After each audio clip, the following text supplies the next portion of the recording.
All right, y'all. I have some bad news. Are you ready? We're talking about home, right? And there's been a lot of talk about, hold on, I'll give you the bad news in a second. Just wait on it, right? There's been a lot of talk about our gratitude for the spiritual community. And I've been feeling that a lot this week as well. Well, all the time, but especially this week leading up to Thanksgiving. And I've received some emails from people talking about how much the center means to them. And it's just been absolutely beautiful, right? But here's my bad news. Just because we're all part of the same spiritual center does not mean that we're all going to get along all the time. I know, it stinks. We think that because we have the same base foundation of our spirituality, that it's all just going to be perfect all the time, that everybody's just going to get along and all of our differences just go flying out the window. And when we have that idea, then it becomes even more shocking when something comes up, when all of a sudden we're in an argument with our friend or somebody says something that just seems a little off, or, somebody does something that hurts our feelings or things like that. And the reality is that even though we are a spiritual community and we are all doing our work and we're, every day we're doing our stuff to get better and better and better, it doesn't mean that we're perfect yet. I know. I'm so sorry to be the one to tell you that you're not perfect yet, and neither am I. And so, luckily, I am not the first person to have said this. The Dalai Lama agrees with me. So what he says is, peace does not mean an absence of conflicts. Differences will always be there. Peace means solving these differences through peaceful means, through dialogue, education, knowledge, and through humane ways. And so what we get to do as a spiritual community is we get to make this place home, make this place peaceful in such a way that we don't have to set our differences down at the door. We don't have to pretend that we're all going to get along all the time, but instead that we can show up to one another in maybe a little bit of a different way than what is usually done out in the bigger worlds. That maybe because we are part of the spiritual community, and that we call this place home, that what it means is that we are being called to something different. We're being called to something more. This also means that it's going to take a little bit more work, because as much as we might want to, when somebody says that thing that just makes it just makes our blood boil and we just want to storm off and never come back. Well, there they are sitting in meditation on Tuesday night, or sitting in the service on Sunday morning, or commenting in the chat on YouTube. We just can't get away from each other because this is our home. And so we're being called to more. We're being called to more. And I personally am very grateful that I am being called to more with y'all, because this is an amazing spiritual community. And so the good news is, the bad news is we're not going to get along all the time, but the good news is that we're all in agreement that we're going to work on it, and that we have tools, and that we have this foundation. And I think that is potentially one of the things that might be different from like our childhood home to our spiritual home. Our childhood home, maybe not everybody was interested in growing or being their best selves, or maybe they didn't know how to do that. Or maybe, I was listening to this podcast, and this just really was like, because, we talk about how everybody's always doing their best, right? Everybody's always doing the best they can at the level of knowledge that they have and with the tools that they have and things like that. But it's really hard to reconcile that when we were children and something happens. We were abused or neglected, or something happens where we weren't loved in a way that we needed to be loved. And so what she said in this podcast was, she said, we get to come to grips. It was, Tara. I will find it and put it in the chat for y'all. It was Kate Bowler's podcast, Everything Happens. Y'all, so good. But she had a guest on. And what the guest said was, you get to come to grips with the paradox of you were doing the best you could, and I deserved better. I deserved better than the best that you could bring. And the other thing she said, and this also really hit home for me, was you were doing the best you could, but man, your best really sucked. Like, your best was just really, really not great, right? And so the difference is that in our spiritual community, no, our best, you know what? Sometimes my best sucks, y'all. It does. But the difference is that here we've all entered into an agreement of working on it together. And so it's not going to be easy. It's not always going to be perfect. But there are some things that we can agree to. And one of those things is that we know that it's all God, right? It's all oneness.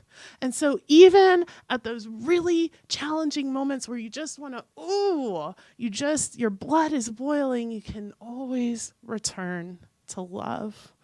Always go back to love and say, you're doing your best. Your best really isn't working for me right now. Apparently my best is really not working for you right now, but I know that we can figure this out because we have this foundation together. And so therefore, our spiritual community, I'm jumping in the slides, our spiritual community becomes home in a way that healing opportunities manifest everywhere. Home, healing opportunities manifest everywhere. In that we are constantly being called to more. And that so often what's happening is this community is like a rock tumbler, and our little jagged edges are bumping up against other people's jagged edges. But what's happening is that we're being smoothed out, we're being polished together. And it takes just a little bit of compassion and empathy and understanding, like, oh, that really hurt. Your little point stabbed my little point. Ouch, right? But we have this agreement that we're going to do it together. And so this becomes a place of healing. This becomes a place where that jagged edge that was created in that home situation in our childhood, where we didn't have as much control, where not everyone was trying to use their tools and things like that, all of a sudden this becomes a place of healing. This becomes a place where we can show up and we can say, hey, you know what? I really messed up there. I'm so sorry that my jagged edge got you right in the eyeball there, didn't it? I'm sorry about that, but let's try again together. And we keep trying and we keep trying and we keep trying. And together we're growing, together we're healing, together we're becoming the greatest expression of ourselves. So this week, I have spent the week at the O-Shift Healing the Divide Summit that Soul Evolution Collaborative put on. And so it's been really great. There were magnificent speakers. We heard from Dr. Edward Vilhune, our spiritual leader of our entire organization, Centers for Spiritual Living. We heard from Reverend Cindy Grimes, who's doing transformational justice work that is just mind-blowingly amazing. We heard from Reverend Kamatara Johnson, who is the executive director of Circles USA, thank you, which is dedicated to ending poverty in this country. And just amazing. We heard from, of course, Reverend Ryan and Reverend Dan, the co-spiritual directors, co-founders of Soul Evolution Collaborative, on what empathy means. We even heard a little bit from Dr. Brene Brown, although it was in video form, not in live form, because I wouldn't even be here. I would just be a melted puddle of happiness if I had gotten to see her live. But it was just an amazing week. And then it all culminated on Friday, where we put all of these ideas into practice and had a conversation where not everybody was on the same page about a topic. And it's called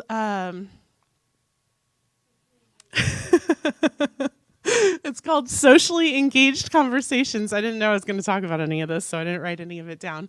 Socially Engaged Conversations, and they're going to be happening in the new year every first Friday of the month with Soul Evolution Collaborative. And so it was this really amazing opportunity to say, hey, I'm all about some empathy and some oneness, and I got this going on. Oh, wait, you want me to actually practice with people I don't agree with?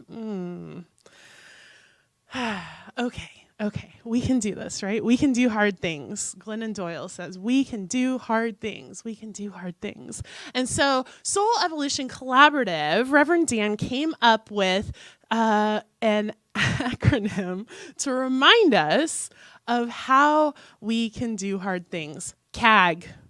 CAG, y'all. We're going to CAG it out. All right, so y'all want to know what CAG stands for? It's ridiculous enough that you're going to remember it, aren't you? When somebody's just driving you nuts and you want to gag, instead, you can CAG. So the first step of CAG is curiosity. Curiosity. And we talked about this a little tiny bit at the annual meeting. We talked about how people generally come to this center because they're curious, because they need healing, because they're curious about there's something there, there's something more to offer. And what's beautiful is that as we get deeper into the center, as we become more aware of the inner workings and we start to volunteer and step into positions of leadership and all of this stuff, we never lose that curiosity. And so the number one place that we get to use this curiosity in spiritual community is with one another. And so when somebody says something that just puts your teeth on edge, when somebody does something that you just cannot figure out how anybody on the face of the planet, let alone in your spiritual community, would ever think that that was an acceptable thing to do, instead of getting righteous and uptight and all of that, what I invite you to do is to lean in, to get curious, to find out what's underneath that. And I also invite you to get curious about, when's the last time you did something that just made somebody else go, what in the world were they thinking, right? Because we have all done that thing, right? We have all been that person where somebody else was like, they are making some decisions right now, aren't they, right? And so get curious, lean in. Brene Brown says it's hard to hate close up. Lean in. Assume positive intent. Assume that that person is not trying to harm you. Assume that we're all here to heal. Assume that we all believe in oneness, that we all believe in love. And then listen. Listen with your whole body. Listen to what's not being said. Listen to what is being said. Listen to the call for love that is happening in this moment with that person. Get radically, miraculously curious. And then once you've done that, once you're showing up to this person with curiosity and assuming that they are not trying to harm you as they are working out their healing, that this is simply their jagged edge bumping up probably against your jagged edge, maybe not, but maybe. Once you do that, invite yourself to show up in authenticity. So this is the A of CAG. So you're going to get curious, and then you're going to get authentic. And so authenticity, we like to spew authenticity. I love to talk about authenticity. Oh, authenticity is my number one value. How many times have y'all heard me say that, right? But authenticity is not just the static thing. Authenticity is a verb. It is something that we actively step into in every single moment. It is something that we have to continuously, consciously choose. And so when somebody is showing up in a way that hurts or that feels like an attack, our automatic response is to shut down or to leave the situation, right? And so authenticity invites us into a deeper level of vulnerability. Now, I am not saying that you have to open yourself up to harm while somebody is lashing out. That is not what I'm saying at all. But what I am saying is that you can invite yourself into authenticity. And maybe what needs to happen in that moment is you step away, you say, hey, you know what, this really isn't working for me right now. And so authentically, I'm going to show up for myself by stepping away and regrouping and finding out, okay, what is next for me? What is the next thing for me to do here? And that's why we have practitioners, that's why we have ministers, right? So that when that happens, you can come and you can say, hey, this is going on and I'm not sure what to do, but I want to stay authentic to myself. I want to stay open. I want to stay vulnerable. I want to stay curious about this person. This is obviously a healing opportunity for both of us. What is the next step here? And so even in those moments where you back away, you can still stay in your authenticity. And in those moments where it's somebody that it's just a little jagged edge, bumping up a little against a little jagged edge, just a little piece getting knocked off. I invite you, when you would normally shut down or lash out or back away, to see what it's like when you're in that safe space as somebody in community, to stay open and vulnerable, to express your feelings instead. And then finally, the G of CAG is gratitude. Of course, it's all going to come back around to gratitude this week, right? November is the month of gratitude, and Thanksgiving, we're talking about gratitude and things like that. And so gratitude, it's such a deeper topic, I think, than we really get into. We talk about keeping gratitude journals, and you have to be grateful. You always want to be grateful, grateful, grateful, grateful. But the gratitude that I'm inviting you into is not this doing of gratitude. It's not this doing of thankfulness, but rather this being of gratefulness that wells up from within you. And what I have found as I have practiced these CAG responses, we weren't calling it that yet, but what I have found is that the more that I can stay open when it seems like somebody's doing something, especially when I feel like it's a personal attack on me, because more often than not, it has nothing to do with me whatsoever. I just happen to be the person that's standing in front of them. When I can stay open and authentic and I can ask questions, tell me more. What's behind this? And I can listen to those things that are not being said. Then all of a sudden, we open into the space where I know the person so much better than I ever imagined before. And all of a sudden, gratitude for who this person is and how they're showing up in this moment, even in all of their healing messiness, even in all of my healing messiness, all of a sudden, gratitude is just the natural act of my being as I'm in this experience with this person. So none of these things are necessarily easy, unfortunately. If it was easy, everybody would be doing it. If it was easy, we would have 8 billion people in this room, and that would be a little challenging to manage, right? But instead, that is what we're being called to. And that is the unspoken agreement that we have entered into as we have come into this space. We've said, hey, yeah, you know what?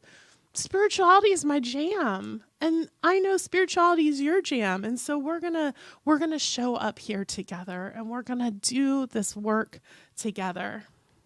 Because what I know to be true is that this right here, this community, not this building, because this community is not this building. So this is true if you're online, if you're watching from home, whether you live in Canada or Rochester, New York, or Iowa, or wherever you may be, or whether you're here in this physical space. What I know is that this community is a safe space where we can practice together. And when we say that we're radically welcoming, what we mean is that we are committed to creating a safe space where we can practice together. And when it feels unsafe, that is when we get to go deeper. That is when we get to show up for one another. That is when you get to come to me and you go, oh, I am really struggling here. Help me out. What do I need to do? What needs to happen so that this space can be safe for me? And I'm telling y'all, those are my favorite conversations to have. When somebody shows up and they're like, I am really in it. Those are the conversations where I'm like, yes, let's get into it. Let's be real together. Let's be messy together. Let's be authentic together. Those are the things that make a spiritual community vibrant and alive and brilliant. It's our humanness and our messiness and our full range of emotions. It's not showing up every week and telling each other to be happy. That's great. And yes, be happy, but show your authentic self no matter what. So that's what I'm inviting you into this week, is to CAG it out with us, to stay curious, to stay authentic, and to allow that gratitude to well up from your inner being.